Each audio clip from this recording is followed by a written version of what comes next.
제14장 책망과 용기와 위로가 필요한 그리스도인들. 우리가 복음을 전하다 보면 구원받은 사람들을 만나게 되죠.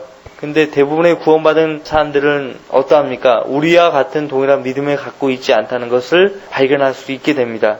하나님 말씀, 바른 말씀이 있다는 것을 알려주면 오히려 우리를 이상하게 보거나 가르침 받으려 하지 않습니다. 대부분의 그리스도인들이 가르침을 받으려 하지 않습니다.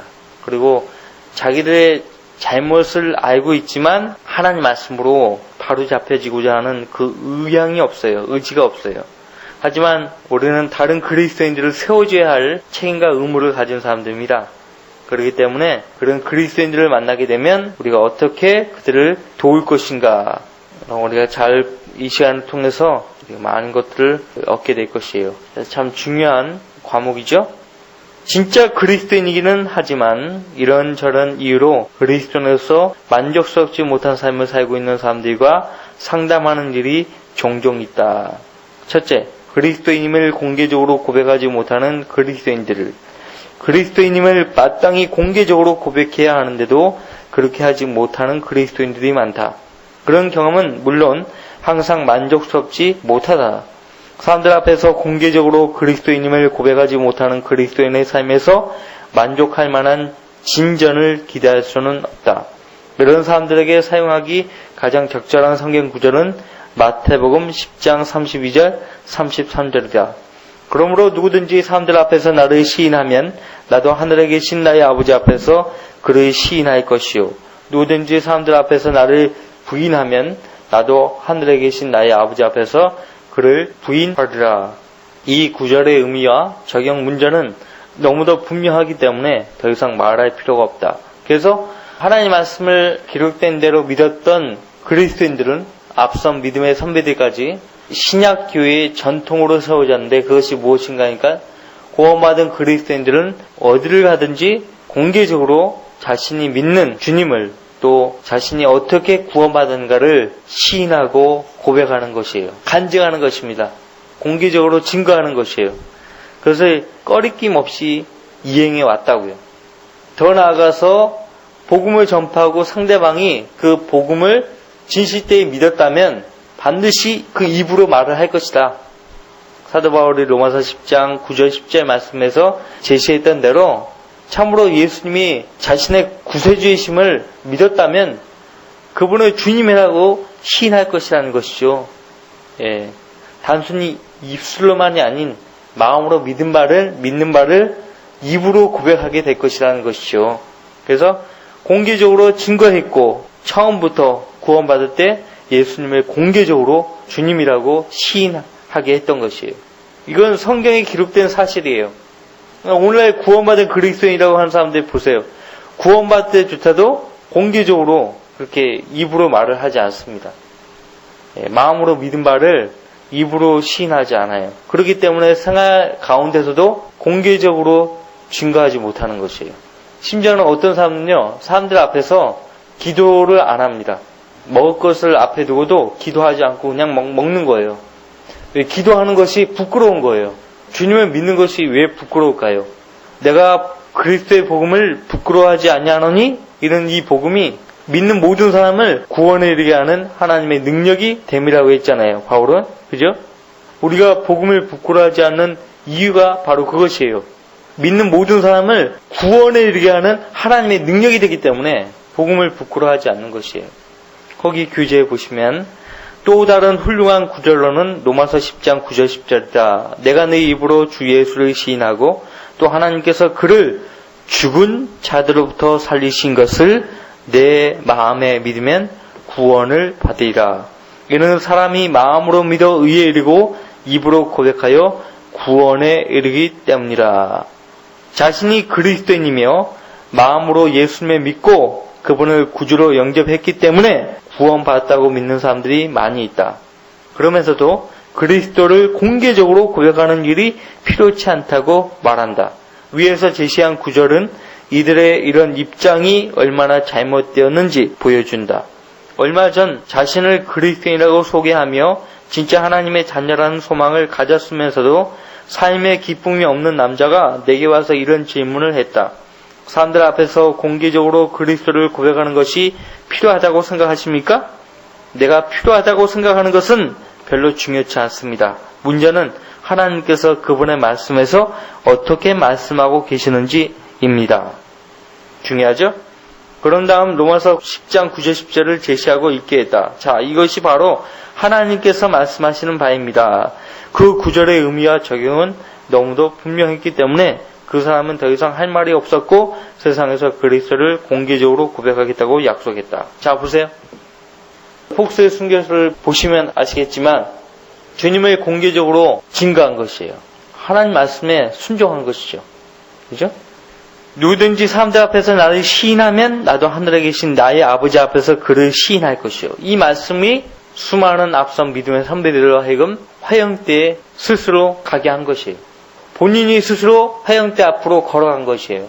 공문을 하는 사람이 네가 지금 예수 그리스도를 부인하면, 네가 믿는 바를 철회하면 우리도 너를 죽이는 것을, 고문하는 것을 철회할 것이다. 아니에요. 시인하는 것이에요. 그리고 죽임을 당했던 것이에요. 그들이 바로 앞선 우리의 믿음의 선배들이에요. 믿음의 본을 남긴 거죠. 우리 이 시대의 자유주의 진영에서 주님을 증거하는 것은 정말로 식은 죽 먹기예요. 그렇죠?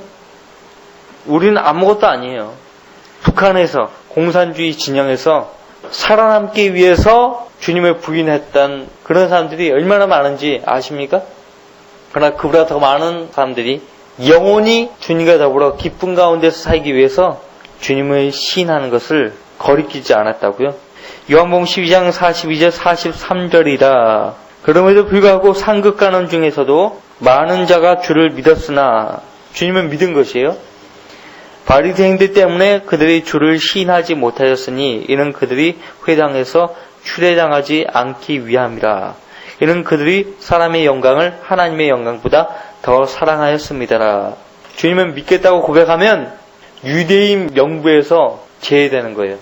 그럼 회당에서 예배도 못 드리는 거예요. 유대인 사회에서 완전히 찍히는 거예요.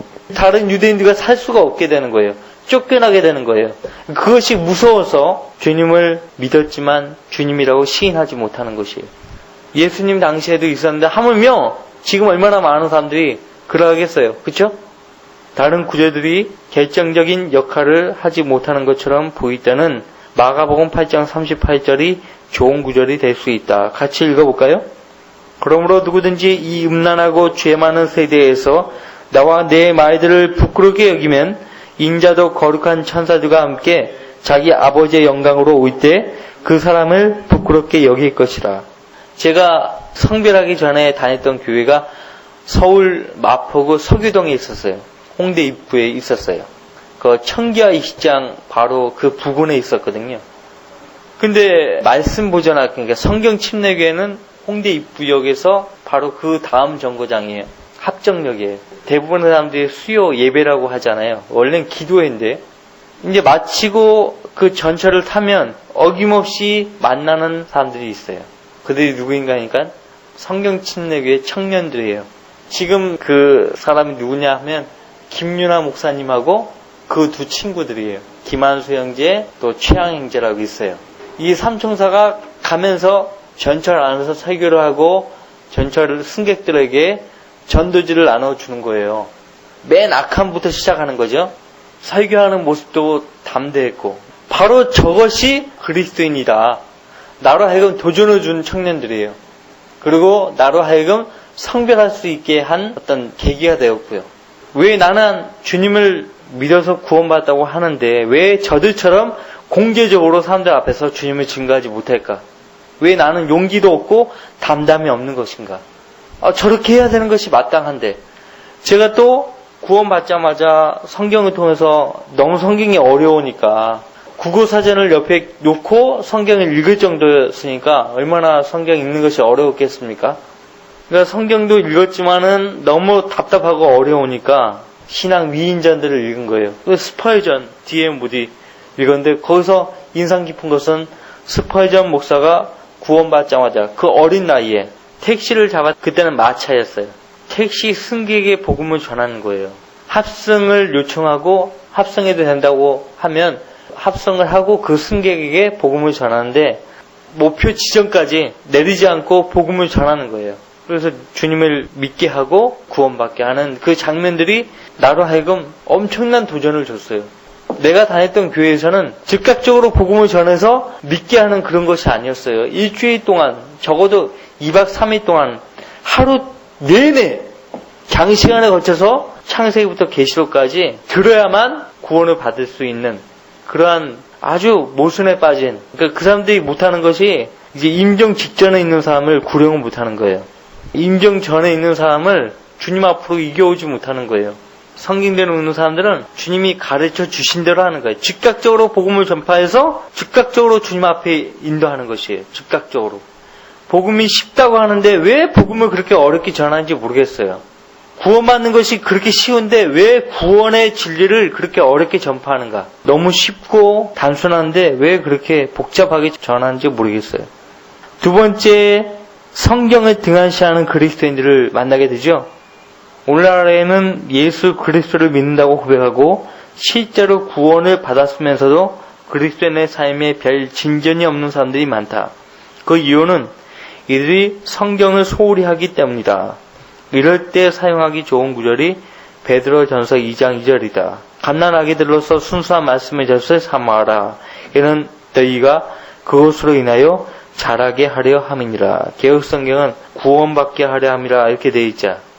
말씀을 삼아하지 않으면 구원을 못 받게 된다는 것이죠. 개역성경에 의하면요. 그러면 한국 교회에 다니는 교인들이 베드로전서 2장 2절 말씀대로 그들의 개역성경대로 하느냔 말이에요. 구원받기 위해서 성경을 삼아하고 성경을 읽고 묵상하냔 말이에요. 안 한다니까요. 한국 교회는 스스로의 모순에 빠져 있어요. 우물한 개구리예요. 그러니 그들에게 구원을 이야기하면 먹혀 들어가지 않는 거예요. 어렵죠? 한 번은 교회 회원을 방문한 적이 있었다. 나는 그녀에게 이렇게 질문했다. 요즘 그리스도인으로서의 삶은 어떠십니까? 전혀 진전이 없어요. 그리스도인으로서의 삶은 엉망입니다. 제게나 교회에게나 예수 그리스도께나 수치만 끼치고 있지요. 하나님 말씀을 매일 공부하고 계십니까? 그렇지 않다고 그녀는 대답했다. 그렇다면 그리스도인으로서의 삶이 만족스럽지 못한 것도 당연하지요.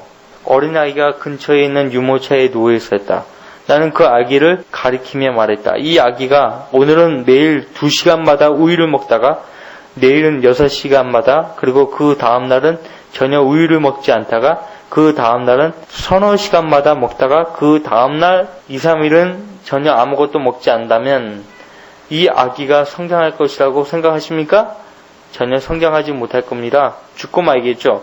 그렇습니다. 당신도 당신의 혼을 그런 식으로 다루고 있습니다. 방금 제시한 구절이 이 점을 강조하고 있습니다. 이런 사람들에게 사용하기 좋은 구절로 사도행전 20장 32절도 있다. 같이 읽어볼까요? 이제 형제들아 내가 너희를 하나님과 그분의 은혜의 말씀에 의탁하노니 그 말씀이 능히 너희를 굳게 세워줄 것이며 또 거룩하게 된 모든 사람 가운데서 너희에게 유업을 줄 것이라. 말씀이 거룩하게 하고 또 그들에게 유업을 줄 것이라고 말하고 있어요. 유업은 상속을 말하죠. 통치할 땅과 관련이 있어요. 천년왕국 때 통치할 땅. 그 통치할 땅을 하나님께서 누구에게 주시겠냐 이거예요. 하나님의 청사진 훤히 깨뚫고 있는 사람에게 주실 거예요. 그렇지 않겠어요? 공부하는 사람에게 주지요. 공부하지 않은 사람에게 주겠어요? 우리가 성경 공부하는 것이 그렇게 중요하다고요. 알아야 돼요. 모르면 그 사람에게 안 주는 거예요. 그 특권을. 다른 유용한 구절들은 다음과 같다. 그러므로 너희는 모든 더러움과 넘치는 악을 벗어버리고 너희 혼들을 구원할 수 있는 심겨진 말씀을 온유함으로 받으라. 그러나 너희는 말씀을 행하는 자가 되고 단순히 듣기만 하는 자가 되어 자기 자신을 속이지 말라. 악한 사람들과 사기꾼들은 더욱 악해져서 속이기도 하고 속기도 하리라. 그러나 너는 내가 배운 것과 확실한 것에 꾸준히 거하라. 내가 누구에게서 배웠는가를 알며 또 어릴 때부터 내가 성경을 알았으니 그 성경은 너로 그리스도 예수 안에 있는 믿음으로 인하여 구원에 이르도록 지혜롭게 할 수 있느니라. 모든 성경은 하나님의 영감으로 주어진 것으로 교리와 책망과 바로잡음과 의로 훈육하기에 유익하니 이는 하나님의 사람이 온전하게 되며 모든 선한 일에 철저히 구비되게 하려 함이니라. 성경을 주신 목적이죠. 철저하게 구비되지 않은 사람에게 하나님께서 통치할 땅을 허락하지 않는 거예요. 어떤 권세와 또 자격을 허락하지 않는 것입니다. 또한 구원의 투구와 성령의 칼 곧 하나님의 말씀을 가지고 청년이 무엇으로 자기 길을 정결케 하리이까 주의 말씀을 따라 조심할 것이니이다. 주의 말씀을 내 마음에 간직하였으니 이는 내가 주께 범죄치 아니하려 함이니이다. 주의 말씀들이 들어가면 빛을 주며 그것이 우매한 자에게 명철을 주나이다. 우리가 흔히 읽고 묵상하고 암기하는 그 말씀이죠. 성령이 동일한 분이시기 때문에 100년 전에 아레이토레 목사님에게 역사하셨던 그분이 21세기에 사는 저와 여러분에게도 동일하게 이 말씀들을 기억나게 하시고 묵상하게 하시고 암송하게 하시는 것이죠. 복 있는 사람은 악인들의 관계를 따르지 아니하며 죄인들의 길에 서지 아니하며 조롱하는 자들의 자리에 앉지 아니하는도다. 그의 즐거움이 주의 법이 있으니 그가 주의 법을 주야로 묵상하는도다. 여기서는 특히 2절이 강조된다. 그의 즐거움이 주의 법이 있으니 그가 주의 법을 주야로 묵상하는도다. 구원받은 그리스도인들은 어떠해야 합니까? 시간만 나면 성경을 읽고 묵상하고 그 안에 기록된 말씀들을 묵상해야 돼요. 거기서 영적인 힘이 생기는 거예요. 거기서 지혜를 얻게 되는 거예요. 거기서 맹철을 얻게 되는 거예요. 하나님께서 그 사람에게 지혜와 맹철과 능력을 주셔서 수많은 혼들을 주님 앞으로 이겨올 수 있게 하시고 또 가르칠 수 있게 하시는 거예요. 여기 또 있죠? 같은 방식으로 여호수아서 2장 8절을 사용할 수도 있다. 230쪽 밑에 단락 이 율법책을 내 입에서 떠나지 않게 하고 주야로 그 안에 있는 것들을 묵상하여 그 안에 있는 것들을 묵상하라고 했잖아요. 그 안에 기록된 모든 것대로 지켜 행하라. 그리하면 내가 너의 길을 번영하게 만들 것이고 내가 좋은 성공을 이루리라. 왜 성공적인 생활을 못하는 것인가? 왜 성령 충만한 생활, 만족스러운 삶을 못 사는 것인가 하니까 바로 여호수아 2장 8절 말씀, 시편 1편에 있는 말씀들이 우리에게 그 원인을 알게 해준다 이거예요. 그건 뭐냐? 하나님의 말씀에 주의를 기울이지 않는다는 것이죠. 그 안에 기록된 것들을 묵상하지도 않고 지켜 행하려고 하지 않기 때문에 성공적인 그리스도인 생활을 못하고 있다는 것이에요. 어느 한 말씀도 어기면요, 그 어긴 말씀 때문에 신앙생활에 진전이 없는 것이에요. 할 수 있음에도 불구하고 하지 않는 것은요, 우리의 생활에 멍해를 씌웁니다. 앞을 나가지 못하게 하는 것이에요. 사도 요한이 말했잖아요. 주님께서 우리에게 주신 계명은 결코 무거운 짐이 아니라고요. 우리에게 지을 수 있는 말씀들을 주신 거예요. 실행하지도 못할 말씀을 안 주셨다고요. 어려운 말씀들을 안 주셨어요. 여러분이 구약 성경을 읽어보셔서 알잖아요. 구약 성경의 특징이 뭐예요? 똑같은 말씀이에요. 반복돼요. 자, 매일 성경을 상고해야 함을 강조하는 구절로는 사도행전 17장 12절에도 유용하다. 베레아 사람들은 데살로니가 사람들보다 더 고상하여서 개혁 성경이 신사적이었다. 그렇게 말하고. 그러면 이제 영국 신사들은 다 죽어야 돼요. 성경을 상고하지 않으니까 영국 신사들은 다 죽어야 된다고. 그죠? 베레아 사람들은 데살로니가 사람들보다 더 고상하여서 전심으로 말씀을 받아들이고 그 말들이 그런가 하여 매일 성경을 상고함으로. 매일 성경 공부를 해야 한다고 촉구할 때는 성경을 공부하는 몇 가지 방향을 제시해 주는 것도 좋다. 그런데 우리는 이미 사탄의 계략을 훤히 깨닫고 있어요. 야, 어떻게 해서 사탄이 그리스도인의 손에서 하나님의 바른 말씀을 빼앗아 버렸던 것인가? 그 이유가 무엇인가? 그러니까 매일 성경을 상고하지 못하게 만든 목적으로. 너희가 틀린 성경 매일 공부하고 상고해도 좋아. 하지만 다른 성경, 하나님이 지키신 성경은 상고하면 절대 안 돼. 자, 성경을 상고하면 어떻게 될까요? 성경을 상고하면 어떻게 될까요? 마귀를 대적하는 거예요. 마귀의 철저한 원수가 되는 거예요. 저와 여러분은 마귀의 철저한 원수가 돼야 돼요. 이러한 마귀가 원하는 것은 우리가 반대해야 돼요. 거의 실생활에서 나타내야 돼요. 마귀가 공격한다, 조금이라도 공격한다면 기도해야 돼요. 말씀에 엎드려야 돼요. 그럼 마귀가 가해보지 않아요. 마귀가 시킨 대로 생각하고 말하고 행동하면 그 사람의 믿음의 체계는 붕괴되는 거예요. 암송 구절 로마서 6장 9절 10절 말씀을 암송해 오라고 했어요. 원래는 8절부터 외워야 되는데 자 같이 한번 로마서 6장 9절 10절을 암송하겠습니다. 시작. 그리스도께서 죽은 자로부터 일으켜지셔서 다시는 죽지 아니하시고 사망이 더 이상 그를 주관하지 못하는 줄 우리가 아노라. 그가 죽으심은 죄에게 단번에 죽으심이요 그가 사심은 하나님께 사심이라. 로마서 6장 9절 10절 말씀이에요.